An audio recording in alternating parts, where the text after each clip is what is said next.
Hello everyone, welcome to the new video. So we are continuing paper 5 syllabus discussion of JPSC mains paper. हमने already एक video इसके ऊपर में बना दिया है जिसमें हमने सेक्शन ए जो पेपर 5 है उसका डिस्कशन किया, फिर ग्रुप बी का हमने डिस्कशन कर लिया था।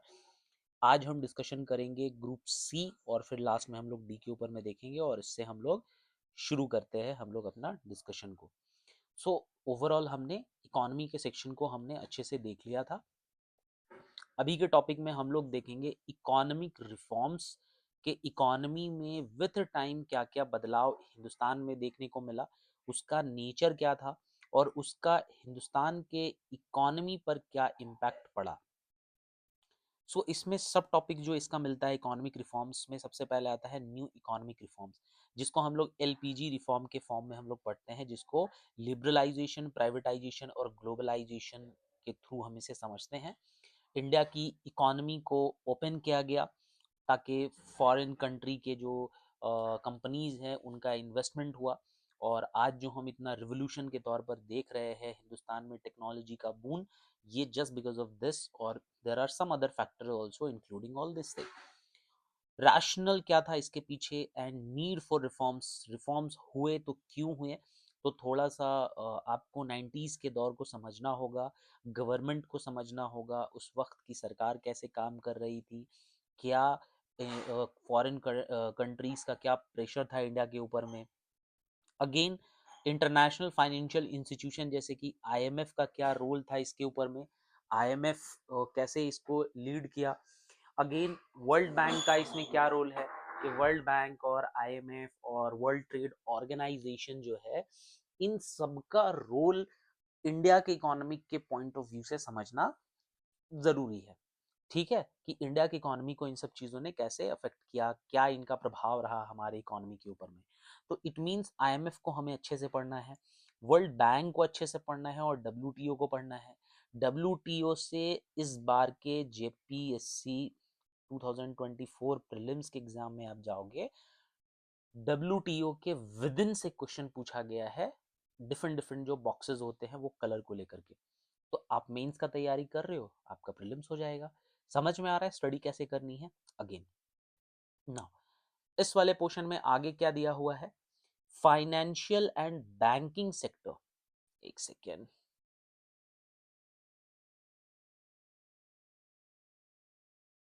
Financial and banking sector reforms, bank के सेक्टर में क्या रिफॉर्म्स किए गए, फाइनेंशियल चेंजेस कैसे आए। नबार्ड का आप जिक्र देखने को मिलेगा, सेबी पढ़ोगे आप, central exchange board of India, इन सब चीज़ों में कैसे रिफॉर्म्स हुआ। इकोनॉमिक रिफॉर्म्स रूरल बैंकिंग में कैसे हुआ, ग्रामीण बैंक का इंट्रोडक्शन कैसे हुआ। जब ग्रामीण बैंक पढ़ रहे हो तो थोड़ा बहुत मोहम्मद यूनुस के बारे में आप पढ़ना शुरू करो, बांग्लादेश के जो अभी इंटरिम प्राइम मिनिस्टर हैं। सो रूरल बैंक्स का कैसे रहा, रूरल क्रेडिट क्या होता है, कैसे किसानों को फायदा, लोअर मिडिल क्लास को, ग्रामीण इलाकों के लोगों को कैसे फायदा हुआ। रूरल इकोनॉमी की रूरल जो आपको क्रेडिट है, जो बैंकिंग सिस्टम है, इसका सोर्स, प्रॉब्लम रूरल क्रेडिट में क्या देखने को मिला। बैंक तो खुल गया बट क्या उससे गरीब तबके के लोगों को कुछ फायदा हुआ। क्या गांव के पहले जो मनी लेंडर्स या जो लाला थे, जो हाई इंटरेस्ट रेट पर लोगों को पैसा दिया करते थे ब्याज पर, और बाद में जब किसान वो ब्याज नहीं चुकता कर पाते थे, जो कि अमूमन मूवीज वगैरह में दिखाया जाता है, पुराने जमाने की मूवीज को अगर आप देखेंगे तो लाला वो क्या करते थे, हाई इंटरेस्ट रेट में पैसा दिया करते थे, और बेचारे किसान की शादी या कुछ ऐसा फंक्शन होता था, बाद में वो किसान जो है हाई इंटरेस्ट को चुका नहीं पाता था, तो वो क्या करता था, अपनी जमीन उस लाला को बेच दिया करता था। और लाला क्या बोलता था कि जमीन तो उसका प्रिंसिपल अमाउंट था, इंटरेस्ट तो अब तुमको चुकाना होगा। तो वो इंटरेस्ट के बदले उनको as a slave, slave term तो हम यूज नहीं कर सकते हैं क्योंकि इंडिपेंडेंट इंडिया हो गया है, तो उनको उस तरीके से एज अ बंधुआ मजदूरी के तौर पे समझ आई कि तुम हमारे यहाँ पे काम करो, बस खाना पीना तुमको मिलेगा। तो क्या प्रॉब्लम आपको देखने को मिला। इंस्टीट्यूशनल क्रेडिट क्या होते हैं, जैसे सेल्फ हेल्प ग्रुप बहुत फेमस हुआ, self help group. Self help group का क्या कॉन्सेप्ट है, इसमें क्या रोल है महिलाओं का, गांव के लोगों का क्या इसमें इम्पैक्ट है। माइक्रो फाइनेंस क्या होता है, नबार्ड का रोल क्या है। ठीक है, देख रहे हो, NABARD, micro finance, self help group, इनको इंडिविजुअली कर करके इसको पढ़ोगे, नहीं समझ में आएगा गूगल करोगे, सिंपली गूगल करो समझ में आएगा।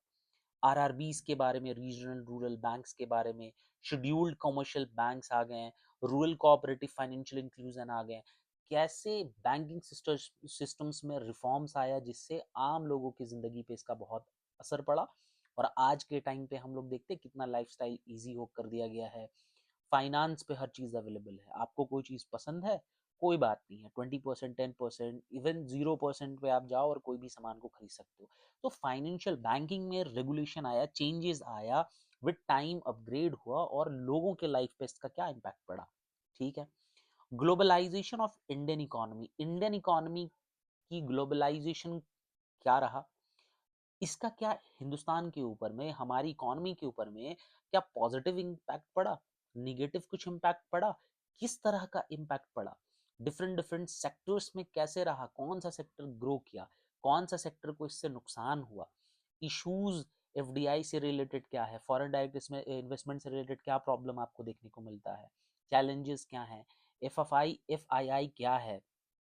सो इंडिविजुअल टॉपिक्स को इसमें टारगेट करके पढ़ना है। एग्रीकल्चर सेक्टर में क्या रिफॉर्म्स हुए, और जब रिफॉर्म्स हुए तो क्या उससे इम्पैक्ट पड़ा, ग्रोथ हुआ, सब्सिडीज क्या होता है, सब्सिडीज के बाद पब्लिक इन्वेस्टमेंट ऑन एग्रीकल्चर क्या है, रिफॉर्म्स क्या हुआ एग्रीकल्चर सेक्टर में, और एग्रेरियन क्राइसिस क्या हुआ, कि एग्रीकल्चर क्या बोलते हैं फील्ड में क्या क्राइसिस ऐसा हुआ, कुछ ऐसा सिचुएशन हुआ।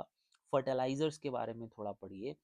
ग्रीन रिवोल्यूशन के बाद पुअर जो किसान थे वो और गरीब हो गए, और जो अमीर किसान थे, जो बड़े तबके के किसान थे, वो और ज़्यादा अमीर हो गए, रिच हो गए। जो पंजाब के सॉन्ग्स में और मूवीज़ में आप देखेंगे कि ट्रैक्टर चला रहे हैं और किसान हैं और बड़ी बड़ी घर, ढेर सारी गाड़ियाँ। तो ऐसा क्यों डिस्पैरिटीज देखने को मिला कि झारखंड का, बिहार का एक आम किसान अभी भी गरीब है, और पंजाब, हरियाणा और यूपी, वेस्टर्न यूपी के किसान अमीर और पैसे वाले ट्रैक्टर्स पे चल रहे हैं, मूवीज में गाड़ियां चला रहे हैं, दिन भर खेती कर रहे हैं, शाम को कार से घूम रहे हैं। तो ऐसा कैसे हुआ, क्या डिफरेंसेस था, इन सब चीजों पे कभी थोड़ा गौर करने की कोशिश करिए।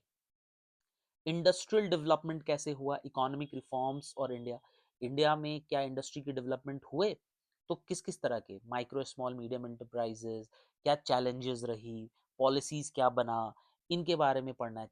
चेंजेस पॉलिसीज में हुआ, इंडस्ट्रियल ग्रोथ और उसके प्रॉब्लम को पढ़ना है। ठीक है। पब्लिक सेक्टर एंटरप्राइजेस का क्या काम रहा। ठीक है। अलग अलग के बारे में आपको पढ़ना है। 8 कोर इंडस्ट्रीज के बारे में पढ़िए कि मेजर मेजर जो 8 कोर इंडस्ट्रीज है वो कौन है। डिसइन्वेस्टमेंट क्या होता है, प्राइवेटाइजेशन ऑफ पब्लिक इंटरप्राइजेज, आपने सुना होगा न्यूज में, खास करके अपोजिशन बोलती है कि सरकार हर सरकारी चीज को बेच रही है, प्राइवेटाइज कर रही है, रेलवे को दे रही है, एयरपोर्ट्स को दे रही है।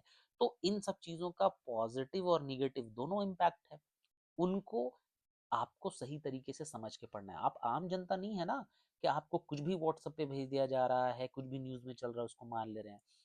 You are becoming an officer, और आपको ऑफिसर के तौर पे समझना है। आपको एज एन एडमिनिस्ट्रेटर जो चैलेंजेस मिलेंगे, तो चैलेंजेस को आप रैशनल तरीके से समझेंगे। आपके सामने को केस आएगा, अब फॉर एग्जाम्पल आप एक क्रिश्चियन है, आपके सामने केस आएगा किसी हिंदू और किसी मुस्लिम्स को लेकर के, तो आप वहां पे रैशनल तरीके से डील करेंगे। ये नहीं कि आप अगर क्रिश्चियन है और क्रिश्चियन अगर आ गया तो आप क्रिश्चियन को सपोर्ट करने लगे। आप ब्राह्मण है और ब्राह्मण का कोई केस आ गया और ब्राह्मण अगर गलत है तो भी आप उसको सपोर्ट कर रहे हैं, तो ऐसा नहीं होना चाहिए। Economy of Jharkhand is very important portion, और ग्रुप जो डी होगा, क्योंकि हमने ऑलरेडी डिस्कस किया है लास्ट वीडियो में कि हर सेक्शन से क्वेश्चन को इन्होंने बांट दिया है। तो झारखंड की इकोनॉमी किस चीज के ऊपर में है, मैं एक सिंपल सा अगर आपको बताऊं, तो झारखंड में जो सबसे ज्यादा लोग जिस एक्टिविटी में इन्वॉल्व है वो एग्रीकल्चर है। झारखंड की जो खुद की इकोनॉमी है, यहाँ पर सबसे ज्यादा मिनरल रिच रिसोर्स हमारी स्टेट है। Nearly 40% of the mineral resources हम कंट्री के रिसोर्सेज में शेयर करते हैं। तो झारखंड का इकोनॉमिक ग्रोथ कैसा रहा, झारखंड का इकोनॉमिक ग्रोथ कैसा रहा, आज जब झारखंड बना 15 नवंबर 2000 को, तब से लेकर के 2025 के बीच में आप टाइमलाइन को सेट करिए, और इन बिटवीन आपको क्या डेवलपमेंट देखने को मिला, क्या चेंजेस बदलाव मिला, या अभी भी हम स्टैग्नेंट है, या हम बिहार से भी पिछड़े हैं। सेक्टोरल कंपोजिशन को समझिए, एसडीपी को समझिए, स्टेट डेवलपमेंट प्रोसेस को समझिए, पर कैपिटा इन एसडीपी को समझिए, एग्रीकल्चरल एंड इंडस्ट्रियल ग्रोथ कैसे रहा झारखंड में, एग्रीकल्चर के फील्ड में हमारा क्या रोल रहा, क्या कंट्रीब्यूशन है, इंडियन ग्रोथ इंडस्ट्रियल ग्रोथ में क्या है।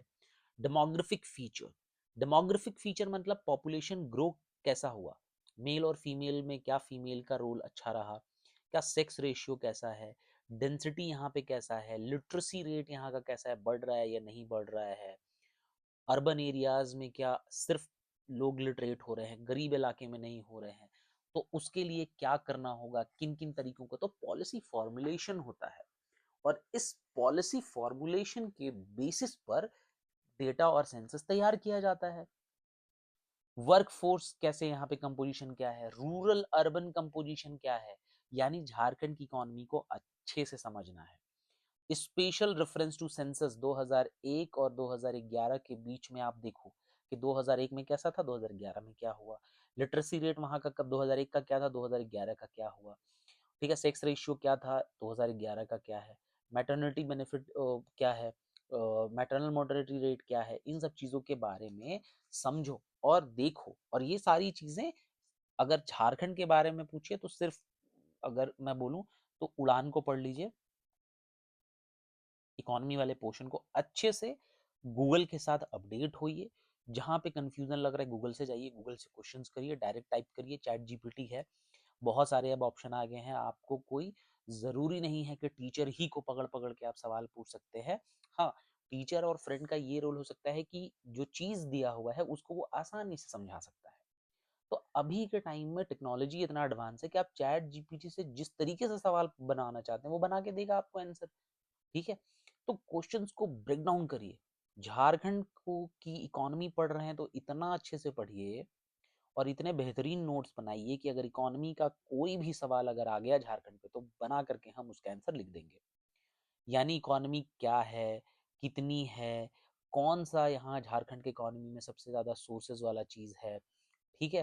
पूरा डिटेल में पढ़िए, एक टॉपिक को पढ़िए लेकिन उसके ऊपर में एकदम ऐसा तैयार अपने आप को खुद को करिए कि एग्जाम में क्वेश्चन आया तो छूटेगा नहीं। और इसके साथ साथ इम्पॉर्टेंट है रिवीजन, क्योंकि आपने इसका नोट्स बनाया, आपने पढ़ लिया, पता चला रिवाइज ही नहीं कर रहे हैं आप महीने में एक बार भी, तो प्रॉब्लम शुरू हो जाएगी। स्टेटस ऑफ पॉवर्टी, पॉवर्टी हमने ऑलरेडी देखा है इस चैप्टर में, पहले भी सिलेबस में डिस्कशन किया, तो झारखंड की भी पॉवर्टी को आप डिस्कस करिए। अनएम्प्लॉयमेंट है क्या झारखंड में, फूड की सिक्योरिटी क्या है झारखंड में, माल न्यूट्रिशन क्या है, तो झारखंड को वहीं पे ऐड ऑन कर लीजिए। एजुकेशन का स्टेटस क्या है झारखंड में, ऐड ऑन कर लीजिए। अभी पीएम श्री बहुत न्यूज में है, झारखंड में पीएम श्री का एडिशन चल रहा है, पीएम श्री, तो बहुत सारा एडिशन ऐड ऑन चल रहा है, करंट अफेयर में चल रहा है, हेल्थ इंडिकेटर में आपको चल रहा है कि प्रधानमंत्री जन आरोग्य योजना, मेजर इनिशिएटिव क्या है, एग्रीकल्चर से रिलेटेड प्रॉब्लम क्या है, रूरल डेवलपमेंट मेजर प्रॉब्लम्स क्या है, ठीक है, प्रोग्राम्स क्या चल रहे हैं पॉवर्टी को हटाने के लिए, स्कीम्स पढ़िए इंपॉर्टेंट। तो एग्जाम से पहले स्कीम को पढ़ लीजिएगा तो प्रीलिम्स हो जाएगा, और मेंस के लिए कंटेंट रेडी करिए रिटन फॉर्म में कि कैसे कैसे ये चीज आ रहा है। पूरा Bharat Nirman, MNREGA, PMGY, SGSY, IAY, NRLM, food security scheme, यानी स्कीम पे फोकस रखना है इस वाले सेक्शन में झारखंड का। और झारखंड का एग्जाम कोई भी होगा, हमेशा एग्जाम से पहले अलग अलग कोचिंग इंस्टीट्यूट जो है अपना करंट अफेयर निकालते हैं साल का 6 महीने वाला, उसको उठाइए और उसमें स्कीम्स कवर होते हैं वो पढ़ लीजिए और उसी को बार बार रिवाइज करिए, हो जाएगा।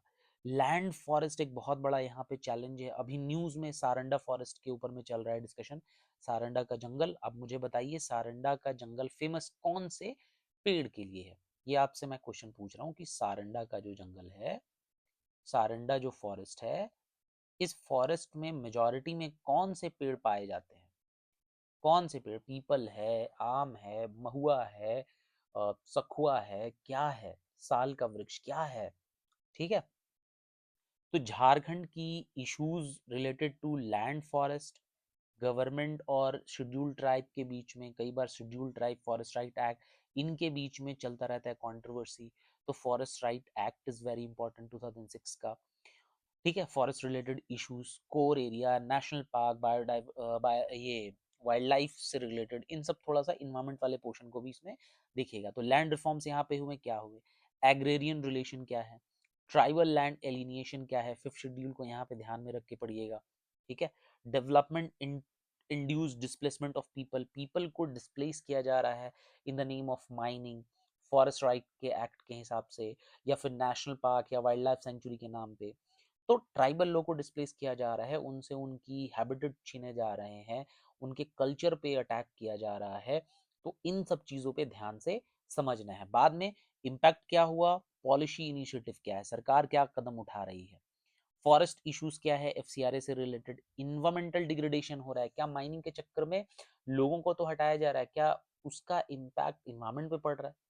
सरकार एक तरफ बात कर रही है कार्बन न्यूट्रलिटी की और एक तरफ पेड़ काटे जा रहे हैं, प्राइवेट कंपनीज को लीज पे दिया जा रहा है, टेंडर दिया जा रहा है। तो चीजों को एनवायरमेंटल पॉइंट ऑफ व्यू से झारखंड का पढ़ना जरूरी है। ठीक है, 5 ईयर प्लान झारखंड में क्या चला, स्ट्रैटेजी रहा, तो बिहार वाला भी पोर्शन इसमें थोड़ा आपको पढ़ना पड़ेगा। 10th अचीवमेंट क्या है, 11th प्लान क्या है, SC/ST पढ़ना होगा, पब्लिक फाइनेंस ट्रेंड इन झारखंड, इंडस्ट्रियल पॉलिसी बहुत इंपॉर्टेंट है, और इंडस्ट्रियल डेवलपमेंट यहाँ पर हुआ। ये एक सबसे इंपॉर्टेंट चीज आपको यहाँ तक में पढ़नी है झारखंड को लेकर के। अब यहाँ पर मैंने अटैच किया है पेपर 5 का, पेपर 5 का प्रश्न पत्र दो की 2024 मेंस का है, मुख्य एग्जाम का है। ठीक है, टॉपिक आप देख लीजिए, ये 11 to 13 है यहाँ पे, Indian economy, globalisation, sustainable development. 3 घंटे का पेपर होता है, 200 मार्क्स का होता है। MCQ क्वेश्चन 20 रहेंगे जो कि 40 मार्क्स का होगा, और बाकी रिटन होंगे। 40 मार्क्स यहाँ देख लीजिए, 2-2 मार्क्स का। आप चाहे तो वीडियो को पॉज करके क्वेश्चंस को पढ़िए। persistent fall in general price level of services is known as inflation, topic है इन्फ्लेशन में, आपको ये चीज पढ़ना है। Book planning economy in India was written by, फिर से प्लानिंग के ऊपर में आ गया, आपको प्लानिंग कमीशन, प्लानिंग के बारे में आपको पढ़ना है। Rural person the minimum calorie need to above the poverty, यानी पॉवर्टी से रिलेटेड, पॉवर्टी के अंदर सब टॉपिक, माल न्यूट्रिशन एक टॉपिक है, आपको उसमें पढ़ना है कि कौन से लोग को कितनी कितनी कैलोरी की जरूरत है। उस कैलोरी में अर्बन लोगों के लिए अलग कैलोरी की बनाई गई है, और रूरल एरिया के लोगों की कैलोरी को ज्यादा रखा गया है। तो इस सब चीज को पढ़ना है। ठीक है, यानी क्वेश्चंस को देख के आप समझ रहे हैं कि पॉवर्टी आपको टॉपिक दिया हुआ है, लेकिन सवाल कैलोरी से पूछा है, यानी इसको डिटेल में पढ़ना है। Which of the following is best described as the labor force participation rate? Labour force हमारे टॉपिक में है, तो उसका पार्टिसिपेशन क्या है। वीडियो को पॉज करिए, इसको देखिए और क्वेश्चन को बनाने की कोशिश करिए। तो इसीलिए आपको समझ में आएगा, पीवाईक्यू को मैंने अटैच किया है कि पीवाईक्यू से समझ में आएगा कि क्या पढ़ना है, क्या पढ़ना है। हर चीज तो है पढ़ना है, जो सिलेबस में वो तो पढ़ना है, बट एग्जाम में जैसे 2024 में लेबर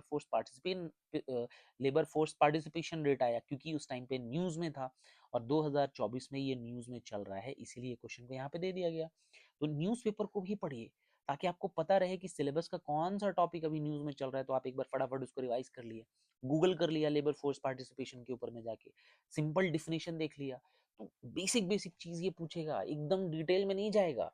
ठीक है, MCQ में वो और क्या पूछ सकता है, फैक्चुअल चीज पूछेगा ना जी। आपको तो 4 ऑप्शंस दिए हुए हैं, और इन 4 ऑप्शंस में आपको सही एक आंसर को पकड़ना है। ठीक है, आई होप कि थोड़ा बहुत क्लियर होगा आपको यहाँ तक डाउट। नेक्स्ट क्वेश्चन पे हम लोग आते हैं, नेक्स्ट वाले पे। FRBM के ऊपर में पूछ दिया है, देख लीजिए, GDP यहाँ पे टॉपिक है, FRBM के टॉपिक पे पूछ दिया है। Who among the following green revolution, फिर देख लीजिए सिलेबस का टॉपिक, कैसे एग्रीकल्चर को, प्रोडक्शन को इंक्रीज करना है, कौन थे, नॉर्मन ब्लॉन्क थे, स्वामीनाथन थे, R कृष्णा थे, RKV राव थे। बहुत सिंपल सा टॉपिक, जब आप ग्रीन रिवोल्यूशन पढ़िएगा तो इन लोगों के बारे में आपको पढ़ना पड़ेगा। ठीक है, मैं क्वेश्चंस का आंसर नहीं दे रहा हूँ, मैं अब बस आपको सवाल दिखा रहा हूँ सिलेबस के हिसाब से, कि सिलेबस में सब टॉपिक्स क्या क्या पढ़ रहे हैं। Fundamental cause of the collapse of Bretton Woods system, IMF, world bank, इन सब चीजों के बारे में, ब्रिटेन वुड्स सम्मेलन के बारे में पढ़ना होगा। तो IMF, और जब वर्ल्ड बैंक पढ़िएगा, जब वर्ल्ड ट्रेड ऑर्गेनाइजेशन पढ़िएगा, आपको ये चीज मिलेगा। जैसे ही पढ़िएगा तुरंत आपको पहला टॉपिक गूगल करिए, आपको मिल जाएगा। आत्मनिर्भर भारत, क्या ये स्कीम से रिलेटेड, या फिर करंट इशू में चल रहा है ये टॉपिक नहीं है स्कीम आत्मनिर्भर भारत, क्या करना है इसमें? समझ में आ रहा है आपको टॉपिक्स कि कैसे एग्जाम में क्वेश्चंस फ्रेम हो रहे हैं? ठीक है। Tenancy reforms related to, tenancy के बारे में पूछा है, लैंड रिफॉर्म्स, लैंड रिफॉर्म्स और झारखंड को पढ़िएगा भाई। तो झारखंड में आपको छोटा नागपुर सीएनटी एक्ट पढ़ना होगा, एसपीटी एक्ट पढ़ना होगा, इसके बारे में जानकारी रखनी होगी आपको। आप खुद ब खुद टेनेंसी के बारे में पढ़िएगा, रैयत के बारे में पढ़िएगा, डीसी का रोल फंक्शन पढ़िएगा, विल्किंसन का रोल पढ़िएगा। Now, which of the following is a tax exclusively imposed and collected by the state? अब इनमें से कौन सा ऐसा टैक्स है जो सिर्फ और सिर्फ सरकार स्टेट लेती है? तो जब स्टेट पूछा है तो अगली बार पूछ देगा यूनियन, यानी केंद्र की सरकार कौन सा टैक्स लेती है वो ऑप्शन। यानी स्टेट का अलग अलग जो टैक्स का लिस्ट है उसको भी पढ़िए, यूनियन का जो टैक्स का लिस्ट है उसको भी पढ़िए। समझ रहे हैं? साथ ही साथ शेड्यूल 7 को एक बार बहुत अच्छे से पढ़िए। शेड्यूल 7 में सेंटर और स्टेट के बारे में आपको रिलेशंस मिलेगा, concurrent list, state list, union list. उस लिस्ट के ऊपर में अच्छे से अपना कमांड रखिए। कई बार लिस्ट को ऑप्शन में दे देता है और एक ऑप्शन उसमें से गलत होता है और उसी को फ्रेम करके क्वेश्चन बना देता है कि इनमें से ये कौन से लिस्ट में है। आगे क्वेश्चन देखते हैं हम लोग। मिड डे मील स्कीम अभी भी था हमारा, मिड डे मील स्कीम मैंने अभी आपको टॉपिक दिखाया, उसमें मिड डे मील से देखिए टॉपिक यहाँ पे आया हुआ है। डिस्ट्रीब्यूशन सिस्टम क्या है? पब्लिक डिस्ट्रीब्यूशन सिस्टम, फिर से सिलेबस का topic. Integrated child development scheme, जब आप स्कीम पढ़ेंगे तो चाइल्ड डेवलपमेंट स्कीम आएगा, पब्लिक डिस्ट्रीब्यूशन सिस्टम आएगा। मिड डे मील स्कीम जो है वो हर चीज सिलेबस से ही तो मैच कर रहा है, यानी सिलेबस अच्छे से कर लिया और टाइम टू टाइम सिलेबस का रिवीजन कर लिया, हमारी नैया ऑलमोस्ट पार है। 90% तो हमारा सिलेबस कंप्लीट करने से ही पूरा हो जा रहा है। क्वेश्चन देखिए उनसे बाहर कहीं नहीं है, और कुछ सवाल तो आपके पक्के आएंगे ही सर, बाहर से तो क्वेश्चंस लगेगा, उसको करंट अफेयर से ये लोग इंक्लूड कर लेते हैं। तो पॉजिटिव होकर के सोचिए कि एग्जाम में पॉजिटिव होकर के हमें जाना है कि एग्जाम हमें निकालना है। अब हवा बाजारी तो करके जाएंगे नहीं कि बस ऊपर ऊपर से पढ़ रहे हैं, बुक्स को पढ़ रहे, जब मन किया तो सुबह उठे तो चले गए लाइब्रेरी या घर पे पढ़ लिया, 5 दिन तक किताब ही नहीं पढ़ा। कोई पूछ रहा है तो फिर बता रहे हैं तैयारी कर रहे हैं। तो तैयारी ऐसे नहीं होगा। टाइम सेट करिए, अपना एक टारगेट बनाइए कि 1 महीने में एक ही सेक्शन को कवर करेंगे। जैसे जीएस पेपर 5 है तो 1 महीना तक जीएस पेपर 5 को 3-4 घंटा टाइम देंगे दिन भर में, और शाम में थोड़ा बहुत कुछ भी पढ़ लेंगे, ल्यूसेंट पढ़ लिया, मैथ्स बना लिया, थोड़ा बहुत पेपर पढ़ लिया, न्यूज़पेपर पढ़ लिया, कुछ भी साइड से कुछ बुक्स पढ़ने की हैबिट डालिए, शाम में क्रिकेट खेलने जाइए। तो अपने आप को पूरा डुबा नहीं देना है। अगर कुछ काम कर रहे हैं आप तो काम करिए, ठीक है। लोगों से ऐसा भी नहीं कि कट के रहना है, लेकिन हाँ खुद को प्रायोरिटी पहले देना है। खुद को प्रायोरिटी लिस्ट में टॉप पे रखिए कि हाँ मुझे दिन में सुबह उठना है, और सुबह उठने के बाद सबसे पहला काम मेरे लिए क्या है। ठीक है, पहला अगर मेरा काम ये है तो हम पहला काम ये करेंगे, सेकंड काम क्या है, थर्ड काम क्या है, फोर्थ काम क्या है। मैंने शुरू में ही बताया है आपको कि 24 आवर है आपके पास। इस 24 आवर को आप 3 कैटेगरी में बनाइए, 8 घंटा, 8 घंटा, 8 घंटा। ये 8 घंटा आप सोने में दीजिए, ये 8 घंटा आप वर्क करिए, और ये 8 घंटा निकालिए आप अपने स्टडी के लिए। अब आपको मैनेज करना है कि ये 8 घंटा सोएंगे या 7 घंटा सोएंगे, 8 घंटा काम करेंगे या 9 घंटा काम करेंगे, तो इसको इसमें से मैनेज करना है। बट हमारे पास ये बेसिक टाइमिंग है। अब 8 घंटे में चलिए, शुरू में आपको प्रॉब्लम आएगा, आप शुरू करिए 2 घंटे से, फिर 2 घंटे को अगले 15 दिन में 4 घंटा करिए, 4 से 6 करिए, तो एटलीस्ट 6 घंटा तो पढ़िए, मिनिमम 6 घंटा दीजिए। अब इसमें से भी आप फोकस्ड वाला जो स्टडी है वो आप 4 घंटा ही करिएगा। तो पढ़ाई करना इज वेरी इंपॉर्टेंट, और ये कंसिस्टेंसी के साथ होगा। ऐसा नहीं कि एक दिन पढ़ा 4 दिन गायब, फिर 2 दिन पढ़ा फिर एक हफ्ता गायब, दोस्त के शादी में भी कहीं चले जा रहे हैं, पार्टी भी करने चले जा रहे हैं, हर दिन मूवी देखने ही चले जा रहे हैं। नहीं, जाइए मूवी देखने, टारगेट सेट कर लीजिए कि 15 दिन में हम 50% सिलेबस कंप्लीट कर लिए, इस दिन जाएंगे मूवी देखने। अपने मन के हिसाब से मत चलिए, मन को अपने हिसाब से चलाइए। हालांकि हम लोग नहीं कर पाते इस चीज के ऊपर में कंट्रोल, लेकिन बहुत हद तक तो कर सकते हैं ना। ठीक है, टालने की कोशिश कर सकते हैं उसको। अगर कहीं जाना ही है, दोस्त के साथ प्लान ही हो गया एक दिन पहले, तो एटलीस्ट कोशिश करेंगे कि 2-3 घंटे में उस काम को फटाफट कर लिया। प्रोक्रास्टिनेशन नहीं करना है, चीजों को टालने की आदत मत सीखिए। अगर आपने कोई टाइम सेट किया कि आज मुझे पढ़ना है इकोनॉमी का चैप्टर 1, और आपके दोस्त ने बोला क्रिकेट खेलने जाना है, ठीक है, कितने बजे जाना है? 9 बजे जाना है, सुबह में 7 बजे जाना है, 7 बजे खेल के 10 बजे आ गए, इकोनॉमी का चैप्टर पढ़ लिया। शाम में कहीं जाने का प्लान हो गया, आप फटाफट सुबह में ही चैप्टर की इकोनॉमी एक पढ़ लीजिए। एक भी चैप्टर नहीं पढ़ पाए ना तो एटलीस्ट 5 पेज का है तो 2 पेज पढ़ लीजिए। कुछ तो करिए, उसको टालिए मत। प्रोक्रास्टिनेशन नहीं करना है, टालना नहीं है, क्योंकि आज अगर आप टाले तो बोलेगा अरे कल ना किए थे ना, परसों करेंगे, नरसों करेंगे, तरसों, ऐसे होते जाएगा। फिर बोलिएगा मंडे से करते हैं, मंडे से करेंगे, संडे तक एंजॉय करते हैं, मंडे से करेंगे। तो ऐसे ऐसे करते करते करते आपका टाइम खत्म हो जाएगा और आपको खुद पता नहीं चलेगा, फिर कोई फायदा नहीं है। समझे? Now coming to the question number 12। Question number 12 क्या कहता है? क्वेश्चन नंबर 12 पे हम लोग आते हैं। Jharkhand government has launch 3 employment scheme. Jharkhand का स्कीम टॉपिक से आया है, सिलेबस के टॉपिक से है, किन चीजों पे लॉन्ग टर्म गोल्स पे फोकस कर रहा है? सस्टेनेबल डेवलपमेंट का ये टॉपिक है and creating new asset to the state. जो झारखंड के में ये स्कीम लॉन्च किया गया है, ये 3 एम्प्लॉयमेंट स्कीम है, ये 3 प्रकार के स्कीम है, यहाँ पे ये दिए हुए हैं। इनमें से ये कौन कौन से हैं झारखंड के जो क्रिएट करेंगे एसेट्स? ठीक है, झारखंड सरकार के 3 रोजगार योजनाएं शुरू की हैं जो सस्टेनेबल डेवलपमेंट, सतत विकास और नई संपत्ति बनाने में दीर्घकालीन लक्ष्यों पर केंद्रित करते हुए झारखंड सरकार ने लॉन्च किया है। कौन कौन सा है? सिलेबस का पार्ट है, टॉपिक को स्टडी करिएगा, खुद ब खुद समझ में आ जाएगा आपको। क्योंकि कई बार जो स्कीम होती है वो वुमन के लिए, चाइल्ड के लिए, हेल्थ के लिए, एजुकेशन के लिए, एम्प्लॉयमेंट के लिए, यूथ के लिए, ऐसे करके आपको कैटेगरी वाइज में करंट अफेयर में आता है, उससे पढ़िएगा तो हो जाएगा। ठीक है। Revamped public distribution system provide benefits. Public distribution system से फिर से सवाल, ये सिलेबस का टॉपिक है। ठीक है, इससे रिलेटेड आपको बेनिफिट्स, लाभ प्रदान करती है, इसके बारे में आपसे सवाल पूछा है। What is the aim of Pradhan Mantri Samman निधि योजना स्कीम से सवाल है। भाई स्कीम स्कीम स्कीम, अभी तक स्कीम के क्वेश्चन इतने मिल गए। Arrange the following sources of irrigation. Irrigation के क्या सोर्स हैं? खेतों में पानी के सिंचाई के क्या सोर्सेज हैं as per the descending order of their irrigate irrigated areas? कौन है सबसे ज्यादा? अगर इरिगेशन होता है तो क्या कनाल से होता है, क्या वाटर और ट्यूबवेल से होता है, टैंक्स, किससे सबसे ज्यादा होता है? उसको अरेंज करना है आपको। ठीक है, कि सबसे ज्यादा किससे होता है? कुआं से होता है। तो झारखंड के बारे में जब आप पढ़ेंगे ना तो इरिगेशन एक टॉपिक है, आपको किताब में मिल जाएगा, आपको उड़ान में। अगर आप इंग्लिश मीडियम से हैं तो अगर इंग्लिश में अवेलेबल है तो वेल एंड गुड, हिंदी में है तो भी पढ़ सकते हैं, और अच्छे से उसको पढ़िए। टॉपिक, एक एक टॉपिक को एक एक दिन में पढ़िए और फिर से उसको संडे के संडे रिवाइज करिए। संडे के दिन थोड़ा खुद को टाइम दीजिए रिवीजन के दिन के लिए। या तो चाहते हैं कि संडे के दिन पूरा एंजॉयमेंट, तो पूरा एंजॉय करिए, 2 घंटा खाली रिवाइज कर लीजिए।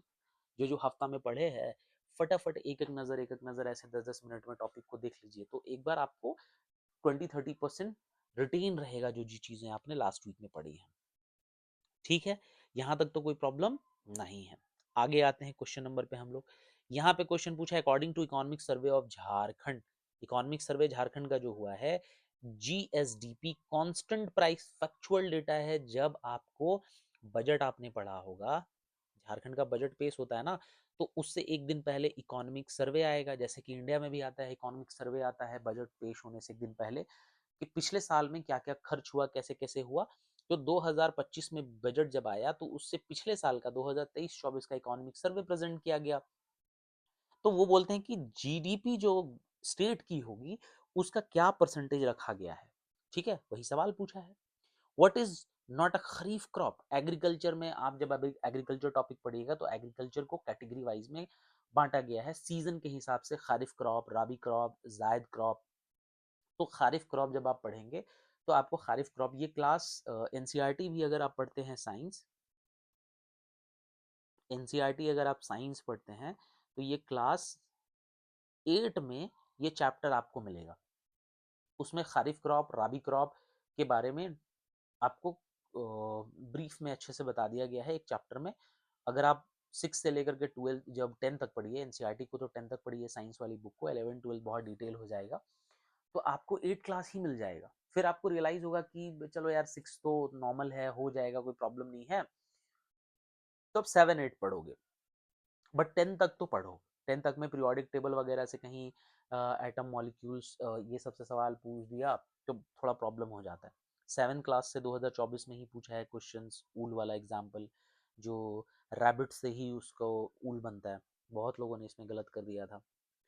ठीक है, आगे फिर क्या है, विच 5 year plan focused on growth with social justice equality, कौन सा ऐसा 5 year प्लान था जो ग्रोथ विथ सोशल जस्टिस की बात एंड इक्वालिटी की बात करता है।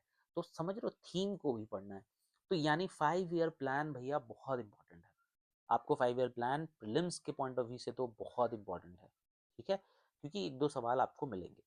Standard of living in countries represented by, Hindustan में अगर आप रह रहे हैं तो जीवन का स्तर, क्या स्टैंडर्ड ऑफ लिविंग है, क्या है लिविंग, पॉवर्टी है, नेशनल इनकम है, पर कैपिटा इनकम है, अनएम्प्लॉयमेंट रेट है, किसके बुनियाद पर लिविंग स्टैंडर्ड को रिप्रेजेंट किया जाता है, क्लियर है। फिस्कल डेफिसिट किसे कहते हैं, झारखंड 2024-25 में टारगेट किया गया कि इतना percent of gross state GDP के हम लोग फिस्कल डेफिसिट को रखा गया कि, अब फिस्कल डेफिसिट आप पहले तो समझोगे कि फिस्कल डेफिसिट क्या होता है। तो जब आप जीडीपी को पढ़ोगे तो जीडीपी में फिस्कल डेफिसिट का मतलब होता है, सिंपल सा बात भी बता दे रहा हूँ मैं, डिटेल में जब कवर करेंगे तो बता दूंगा। डेफिसिट का मतलब होता है घाटा, ठीक है, डेफिसिट का मतलब होता है घाटा।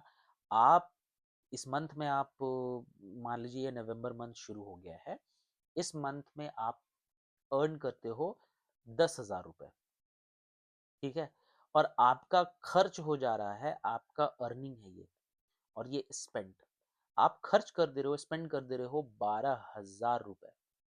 तो क्या हुआ, आपने जितना कमाया उससे ज्यादा खर्च किया, कितना खर्च आपने किया, तो स्पेंड आपने किया 12,000 माइनस अर्निंग था आपका 10,000, बराबर हुआ 2,000, यानी 2,000 के आप घाटे में चल रहे हो, उस घाटे को ही डेफिसिट बोलते हैं।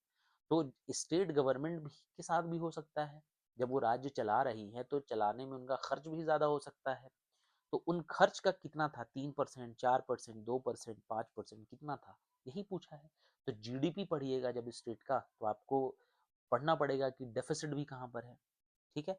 नाउ अब सेक्शन यहाँ से स्टार्ट होता है सेकंड, जिसमें पहला क्वेश्चन यहाँ देख लीजिए आप दिया हुआ है, पहला क्वेश्चन ये रहा, बीच में दिया हुआ है आपको अथवा, और सेकंड फिर यहीं पे फर्स्ट क्वेश्चन है। 40 नंबर का ये सवाल है, आपको क्या लगता है, वर्ड वर्ड इसमें कुछ नहीं लिखा, कितने वर्ड में लिखना है, 150, 200, 300, 400, 500। अब 40 नंबर का दिया है, इट मीन्स 150 वर्ड में तो आप नहीं लिखेंगे, यूपीएससी में 150 वर्ड वाले में 10 नंबर का आता है, यानी कम से कम इसमें 500 वर्ड तो आपको लिखना पड़ेगा जब 40 नंबर का पूछा है। अब अब मैं सिर्फ अंदाजन बता रहा हूँ मैं इसको आपको, हो सकता है 500 से प्लस भी आप लिख सकते हैं, यानी कि आपके पास इतने वर्ड्स और इतना कंटेंट अवेलेबल होना चाहिए। पहला सवाल हम लोग पढ़ते हैं, कह रहा है distinguish between net product method and factor income method for estimating national income. क्या नेशनल इनकम टॉपिक नहीं है सिलेबस में, है नेशनल इनकम। जब आप जीडीपी पढ़िएगा तो राष्ट्र का इनकम क्या है, देश का सोर्स क्या है, इनकम क्या है।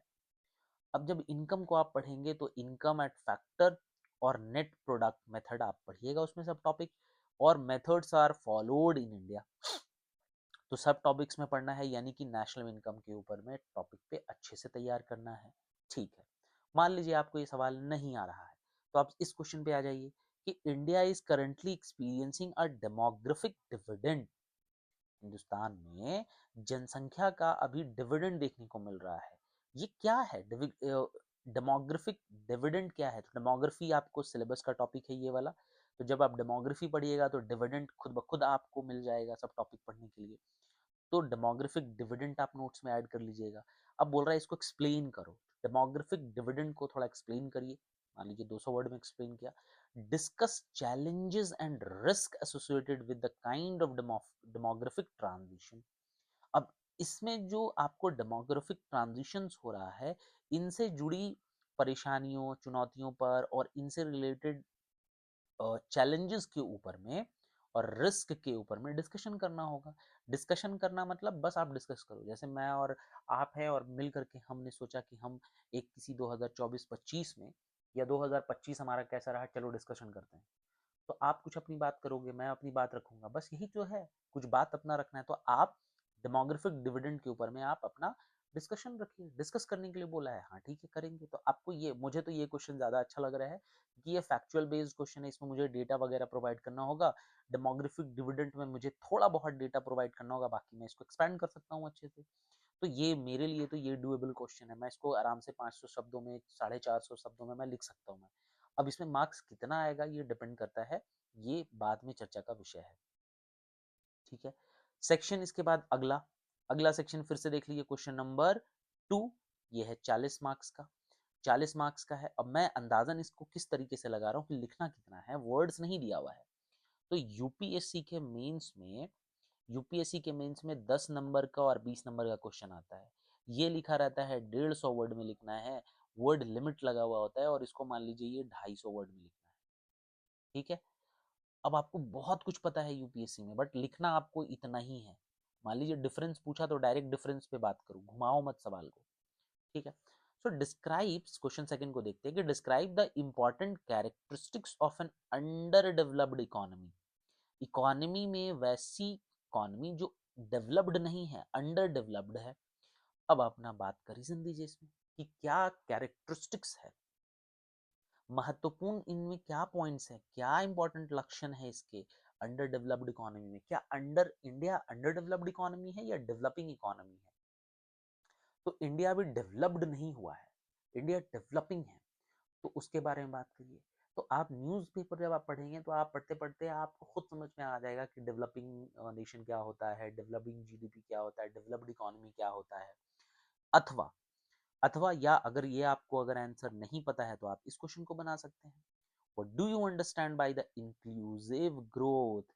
इंक्लूसिव ग्रोथ क्या होता है? ग्रोथ तो आपने सुना है, बट इंक्लूसिव ग्रोथ क्या होता है? आप इसको क्रिटिकली एग्जामिन करो, समझ समझ के बताओ कि ये होता है क्रिटिकली इंक्लूसिव ग्रोथ, इसका क्या है, कारण क्या है, कैसे होगा और किस तरीके से इसको इंक्लूसिव ग्रोथ बोला जाता है। Government politicise and promote inclusive growth. अब गवर्नमेंट क्या कदम उठा रही है कि हम इंक्लूसिव ग्रोथ की तरफ बढ़े, ग्रोथ नहीं, इंक्लूसिव ग्रोथ, सबका सतत विकास की बात कर रहा है ये। तो 40 नंबर का है तो समझ जाइए कि इसमें 500 शब्द तो मैं मान के चल रही हूँ कि 500 शब्द तो आपको आने चाहिए। Section 4, explain the concept of food security system, syllabus का पार्ट है, सिलेबस से डायरेक्ट क्वेश्चन है। कॉन्सेप्ट क्या है, आपसे कॉन्सेप्ट पूछा है, कह रहा what are the flaws in Indian food security program. Bharat की जो खाद्य सुरक्षा कार्यक्रम है इसमें क्या खामियां हैं, क्या प्रॉब्लम है। बहुत लोग सरकारी नौकरी में होते हुए भी राशन की सामान को उठा रहे हैं, बहुत लोग ओबीसी में वेल सेटल्ड फैमिली है, बहुत अच्छा सोर्स ऑफ इनकम है, बट स्टिल वो लोग राशन उठा रहे हैं। तो क्या खामियां आपको देखने को मिल रहा है, ये चीज तो आपने खुद नोटिस किया होगा कि आपके कोई फ्रेंड है, वो उनके पापा मम्मी कोई भी गवर्नमेंट जॉब में है, बट फिर भी अभी भी राशन से वो लोग उठा रहे हैं। तो भाई ऑब्वियस सी बात है, आपका सोर्स ऑफ इनकम बहुत ये है। मैं बहुत ऐसे लोगों को जानता हूँ जो घर मकान वेल सेटल्ड हैं, बिजनेस क्लास से हैं, और अच्छा खासा बिजनेस मतलब कि पर मंथ का वो 10 लाख 8 लाख, उनका मंथली 8-10 लाख का टर्नओवर है, वो राशन लेते हैं। क्योंकि पहले से उनका राशन इनकम वैसा था नहीं, 5-6 सालों में उन्होंने बिजनेस पे और इन सब चीज़ों पे बहुत अच्छा वर्क किया, आने लगा, तो अब टैक्स वगैरह पे नहीं करते। बहुत ऐसे लोग हैं जो टैक्स नहीं पे करते हैं, जो अभी भी ऑफलाइन डील करते हैं चीज़ों को, टैक्स नहीं पे करते हैं, हालांकि ये चीज़ गलत है, टैक्स पे करना चाहिए हमें। अगर फॉर एग्जाम्पल आपको ये क्वेश्चन नहीं आ रहा है तो यहाँ और है, आप इसको कर सकते हैं, FDI, again foreign direct investment, syllabus का डायरेक्ट क्वेश्चन। क्या मतलब है फॉरेन डायरेक्ट इन्वेस्टमेंट का, क्या समझते हैं आप फॉरेन डायरेक्ट इन्वेस्टमेंट से? ब्रीफली डिस्कस करिए आपको इसका policy and performance in India, इसके बारे में आपको डिस्कशन करनी है, संक्षिप्त में आपको व्याख्या करना है विदेश निवेश, विदेशी निवेश एवं नीति एवं उसके प्रदर्शन के ऊपर में। क्या उसकी पॉलिसी रही, क्या परफॉर्मेंस रहा उसका, कैसा रहा पॉलिसी, और यहाँ पे थोड़ा काट लीजिएगा, पॉलिसी और परफॉर्मेंस उसका क्या रहा, ठीक है। तो इसके ऊपर में करंट अफेयर को फॉलो करिएगा, टारगेट बना करके धीरे धीरे आपका हो जाएगा। एफडीआई को तो पढ़ना पड़ेगा। सेक्शन 5 है, सेक्शन 5 में भी वही अथवा करके क्वेश्चन है, 40 नंबर का है। गिव ओवरव्यू इंडस्ट्रियल डेवलपमेंट, फिर से आ गया सिलेबस का टॉपिक, इंडस्ट्रियल डेवलपमेंट आ गया in the state of Jharkhand since 1991। जब एलपीजी रिफॉर्म हुआ 1991 के बाद से क्या हुआ इंडस्ट्रियल डेवलपमेंट झारखंड में, डिस्कस करो। और प्रॉब्लम क्या फेस किया गया है by the industry sector in the state में क्या प्रॉब्लम फेस किया गया। तो जब आप इंडस्ट्रियल डेवलपमेंट ऑफ झारखंड पढ़ोगे तो उसमें आप उसका फायदा भी पढ़ोगे और आप उसमें मेरिट डिमेरिट दोनों पढ़ोगे कि लोगों के, ट्राइबल पीपल के ऊपर में क्या असर पड़ा, इन्वायरमेंट पे उसका क्या इम्पैक्ट पड़ा, हैबिटेट लॉस हुआ एनिमल्स का जो वाइल्ड लाइफ में है, बहुत सारी चीजें हैं। ये क्वेश्चन अगर नहीं आ रहा है तो अथवा करो। Explain the nature and cause of unemployment इन झारखंड, यानी अनएम्प्लॉयमेंट फिर से टॉपिक। तो अनएम्प्लॉयमेंट यहाँ पे मेन सिलेबस का टॉपिक से है, तो सिलेबस का टॉपिक से जब ये पूछ रहा है तो इसके ऊपर में पूरे डिटेल में कवर करना है। Nature and causes and government solve problem of the unemployment. So what are the problem government of Jharkhand कौन सी ऐसी नीति ला रही है, स्कीम्स ला रहा है, कौन कौन सी चीजें हैं जिसकी वजह से हम अनएम्प्लॉयमेंट को हम टारगेट कर रहे हैं और बेरोजगारी को हम कम करने की तरफ बढ़ रहे हैं। तो सरकार के स्कीम्स को आंसर में अपना ऐड करिए, क्या झारखंड गवर्नमेंट स्कीम ला रही है, कौन कौन सी चीजों को वो एड ऑन कर रहे हैं जिससे अनएम्प्लॉयमेंट को कम किया जाए। अनएम्प्लॉयमेंट के साथ साथ आप इनइक्वालिटी को भी पढ़ सकते हैं, ठीक है। पॉवर्टी के ऊपर में भी आप टॉपिक को ऐसे ही बना सकते हैं, ठीक है। तो जरूरी नहीं है 2024 में ये सवाल पूछा, तो हो सकता है कि 2025-26 में एग्जाम हो तो उसमें कुछ और पूछ दे, ठीक है। तो अपने आप को प्रिपेयर करके रखना है पीवाईक्यूज को। इसीलिए मैं बार बार बोल रहा हूँ कि प्रीवियस ईयर क्वेश्चन चाहे मेंस हो चाहे प्रीलिम्स हो, वीकली बेसिस पर उसको इतना अच्छे से पढ़िए कि आपको याद हो जाए, क्वेश्चन देखते के साथ याद हो जाए। मैं अभी कुछ लास्ट टाइम का मैंने एग्जाम दिया था, यूपीएससी के कुछ क्वेश्चंस जो हैं, मैंने बहुत बार मैं पीवाईक्यू क्वेश्चंस को पढ़ते रहता हूँ, यूपीएससी का डायरेक्ट क्वेश्चंस आया है प्रीलिम्स जीपीएससी में। 2-3 क्वेश्चन तो आप देखेंगे अरे ये तो यूपीएससी का क्वेश्चन है, मैंने पढ़ा ही नहीं आगे क्वेश्चन, मैंने बस देखा देखा देखा, हाँ ऑप्शन सारे सिमिलर हैं, एक ऑप्शन के साथ देता है और जिस वे में यूपीएससी ने पूछा था सेम वे में उन्होंने ऐसी कॉपी पेस्ट किया है। तो आप एग्जाम की तैयारी करते रहिए, रिजल्ट का चिंता मत करिए कि हम 1 साल में नहीं कर पा रहे हैं, 6 महीने में नहीं कर पा रहे हैं। बस जो दिया है आयोग ने, आंख बंद करके कान बंद करके एकदम पढ़ो। एक बार कंटेंट रेडी कर लिया, अब कंटेंट रेडी करने के बाद फोकस करो रिवीजन के ऊपर में और अपने सोर्सेस को मोल्ड कर करके लिखने की कोशिश करो। तो आई होप कि मैंने जित अभी वीडियोस बनाई, इस वीडियोस के बाद इकोनॉमी के एटलीस्ट कुछ तो डाउट आपके दिमाग से खत्म हुआ होगा, ठीक है। अब खत्म होने के बाद जो सबसे इम्पोर्टेंट चीज है, उस इम्पोर्टेंट चीज पे मैं आता हूँ और वो है आपको इम्पोर्टेंट में बता देता हूँ मैं, सोर्सेज। सोर्सेज अगर आप बिगनर हो तो आप क्लास 9th की एनसीईआरटी से लेकर के 12th की एनसीईआरटी तक पढ़ना शुरू कर दो।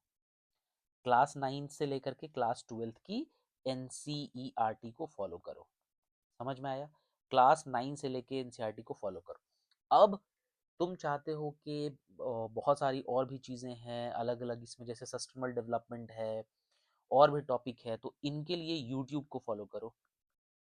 यूट्यूब से लेक्चर्स को देखो, लेक्चर को यूट्यूब से लेक्चर को निकालो, साथ ही साथ गूगल करो, गूगल करो और चैट जीपीटी का यूज़ करो, ठीक है। इंटरनेट का फालतू इस्तेमाल से अच्छा है, जो टॉपिक समझ में नहीं आ रहा है चैट जीपीटी को पूछ पूछ के बार बार पूछो, जब तक समझ में नहीं आ रहा खूब पूछो, मांगो डेटा, मांगो किसका डेटा, डेटा दो मुझे। वो टॉपिक अनएम्प्लॉयमेंट पढ़ रहे तो अनएम्प्लॉयमेंट क्या है, आंसर देगा चैट जीपीटी। बोलो कि मुझे अनएम्प्लॉयमेंट के बारे में डिटेल आंसर फॉर्मेट के तौर पर दो, डेटा भी उसमें ऐड करो, कोई राइटर और इनका कोटेशन भी ऐड करो, अनएम्प्लॉयमेंट को कम कैसे करना है, इसके ऊपर में मुझे एक फॉर्मेट बना करके आंसर 1000 वर्ड्स में मुझे दो। कुछ भी जो तुमको समझ में आ रहा है लिखो उसमें, और लिखने के बाद चैट जीपीटी से आंसर मांगो, गूगल करो, गूगल से लिस्ट को निकालो, पिक्चर्स जाओ देखो, ठीक है। एक ही चीज को बार बार करो, आएगा। धीरे धीरे विद टाइम डेवलप होगा। और इन्वायरमेंट के लिए, सस्टेनेबल डेवलपमेंट के लिए थोड़ी मोटी बल्कि बुक है, थोड़ी सी मुझे लगता है ये ज़्यादा हो जाएगा, बट यूट्यूब से ही टॉपिक सर्च करोगे ना तो हो जाएगा। बाकी अगर इन्वायरमेंट के सेक्शन में जाओगे तो पीएमएफ पीएमएफ करके ही एक आईएएस करके एक बुक है, मैं उसी से पढ़ता हूँ। हालांकि मेरा यूपीएससी का खुद का नोट्स है मेरा, तो मुझे तो ज़्यादा इन्वायरमेंट और इन सब चीज़ों के लिए मुझे सोर्सेज ढूंढनी नहीं पड़ी, आप वो कर सकते हो। और इन सब के अलावा अगर तुम चाहते हो इकोनॉमी को फॉलो करने के लिए, तो आप कोई कोचिंग के नोट्स को ले लो, कोचिंग के नोट्स को लो, प्लस में बुक्स भी उनकी अच्छी रहती है, कोई भी बुक, ठीक है। जैसे मैं पढ़ता हूँ तो मैं तो एनआईएस का पढ़ता हूँ, मैं नेक्स्ट आईएएस का, मैंने वहीं से अपनी क्लासेस की थी, तो मेरे लिए वो सफिशिएंट है, क्लास की नोट्स मेरे लिए वो है, तो उन सब चीज़ों से मैं कर लेता हूँ। और साथ में मैं करंट अफेयर करता हूँ। मैं करंट अफेयर में मैं न्यूज़पेपर पढ़ता हूँ, इंडियन एक्सप्रेस, और मैगजीन के लिए मैं इनसाइट को फॉलो करता हूँ। मैं इनसाइट आईएएस को फॉलो करता हूँ मैं डेली बेसिस पे भी, और मंथली मैगजीन के लिए आप दृष्टि को करो, हिंदी में हो तो दृष्टि को कर लो, विजन को पढ़ो, किसी को भी पढ़ो, बट अपने टॉपिक को अच्छे से तैयार करो। और अभी मैं खुद जेपीएससी मेंस के कंटेंट पे अभी काम कर रहा हूँ, मैं खुद का नोट्स और कंटेंट को बना रहा हूँ मैं। तो इन सब चीज़ों को जब आप एक बार पढ़ोगे तो एक बार पढ़ने के बाद आपको थोड़ा थोड़ा समझ में आएगा, ठीक है। फिर उसको आप एक बार पढ़ लिया, फिर 1 महीने के बाद टारगेट बना के दूसरी बार पढ़ो, 2 बार पढ़ लिया, प्रॉब्लम सब थोड़ा थोड़ा दूर हुआ, अब अपने सोर्सेस को देखो कि कहाँ कहाँ मुझे पढ़ना है, अच्छा यहाँ यहाँ हमें से ठीक लग रहा है, अब तुम नोट्स बनाना शुरू करो। नोट्स बना लिया, अब नोट्स बनाने के बाद इसको संडे के संडे रिवाइज करो, जितना रिवीजन उतना आपके लिए फ़ायदा। तो आई होप सोर्सेज मैंने कुछ बता दिया है, इन सोर्सेज के बाद आपको आई होप कोई प्रॉब्लम नहीं होगा। वीडियो अच्छी लगी हो तो वीडियो को लाइक करिए, कमेंट करिए, बताइए कि क्या प्रॉब्लम है और क्या नीड है आपको और क्या चाहिए, और वीडियो को लोगों के साथ शेयर करिए जिन्हें वीडियो की खूब खूब